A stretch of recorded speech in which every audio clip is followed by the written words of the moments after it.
प्रीति जी चंडीगढ़ से। राधे राधे गुरु जी। गुरुदेव, किसी अपने के द्वारा विश्वासघात और दिल को चोट पहुंचाने के बाद मन में एक अजीब सी कड़वाहट भर जाती है उसके प्रति, जिससे हमारे उसके साथ जो गलत व्यवहार किया है। अगर हमारे साथ कोई विश्वासघात करता है तो हमने किसी के साथ विश्वासघात किया है।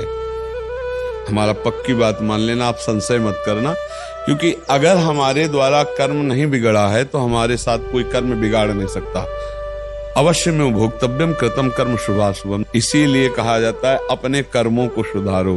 को न काहू के सुख दुख कर दाता, निज कृत कर्म भोग सुन भ्राता। कोई किसी को सुख दुख देने वाला नहीं, अपने कर्मों का भोग जीव को भोगना पड़ता है। तो हमारे साथ विश्वासघात आज हो रहा है और हम कल को भूल चुके हैं, लेकिन कल हमने उसके साथ विश्वासघात किया था, तभी वो हमारे साथ विश्वासघात कर रहा। पक्का समझो, यहाँ हिसाब किताब बराबर करने के लिए आए हो तो कर लो, नाम जप करते हुए मुक्त हो जाओ। अब अगर उसकी निंदा करो, अब आप उसके आगे कार्यक्रम करो तो नया संस्कार बनेगा, वो आपको भोगना पड़ेगा। बिना हमारा कर्म बिगड़े कोई हमको दंड नहीं दे सकता, खुली आम बात है। अब हमको ज्ञान नहीं, बोले बेमतलब का उत्तर दे दिए, बोले कि तुम्हारे कर्म रहा होगा। अब चूंकि आपको ज्ञान नहीं है ना। अच्छा, अभी इसी जन्म की बात बताओ, 9 महीने माँ के गर्भ में रहे, आपको याद है कुछ? तो कितनी याद है? पूर्व जन्म की बात छोड़ो, हम इसी जन्म की कह रहे हैं। 9 महीना अपने माँ के गर्भ में हम सब रहे हैं, कुछ याद नहीं है कि क्या हालचाल थे आपके? माँ के गर्भ में कितना भयंकर कष्ट था, आपको पता है?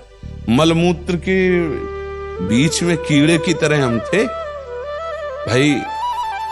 मलाशय मूत्राशय है उदर में, वहीं तो खोपड़ी के बल्ले से हमारा सृजन हुआ है।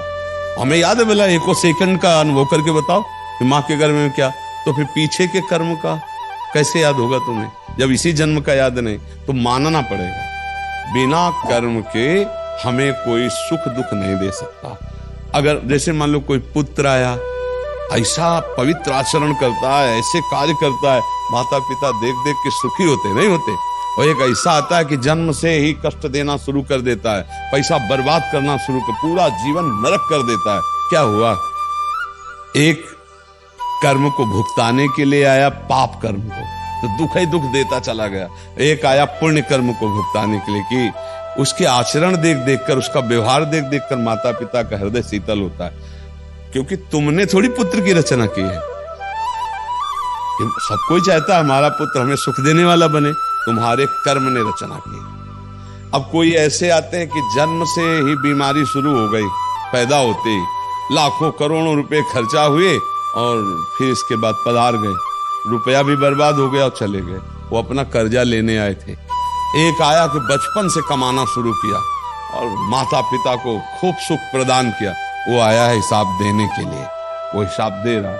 हमारी बात मान लो, अध्यात्म के विषय की बात कह रहे, यहाँ कोई किसी को सुख दुख नहीं देता, अपने कर्मों को हम भोगने के लिए आए। अब क्या करें? अपने कर्मों को भोग ले, नाम जप करके अगली फसल अच्छी कर ले, दूसरों को सुख पहुंचाए। हमने बेईमानी की है, उसी का फल भोगना पड़ता है।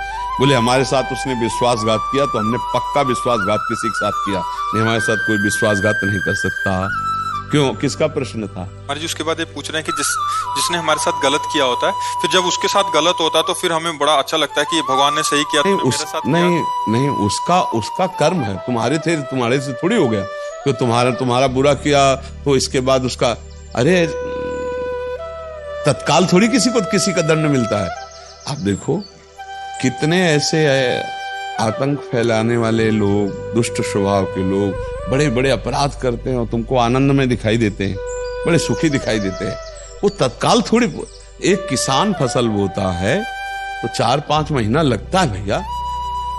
एक आदमी कत्ल करता है तो उसको 2-4-6 महीने लगते हैं न्यायाधीश को सजा देने के लिए। तो ये सरकारी काम है।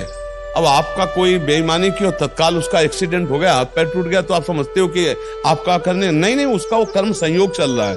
तुम्हारा कर्म संयोग तुमको भुगतना, उसका कर्म संयोग। क्या एक भक्त को ऐसी भावना भी नहीं नहीं करनी चाहिए? नहीं, उसको भगवत प्राप्ति में बाधा होती है। स्वयं के बाधा होती है। जो हमारा अपमान करे, जो हमारे साथ धोखा करे, अगर उसको कष्ट पड़े तो हमें भगवान से प्रार्थना करनी चाहिए, प्रभु उसकी बुद्धि शुद्ध कर दो, उसका मंगल करो। ना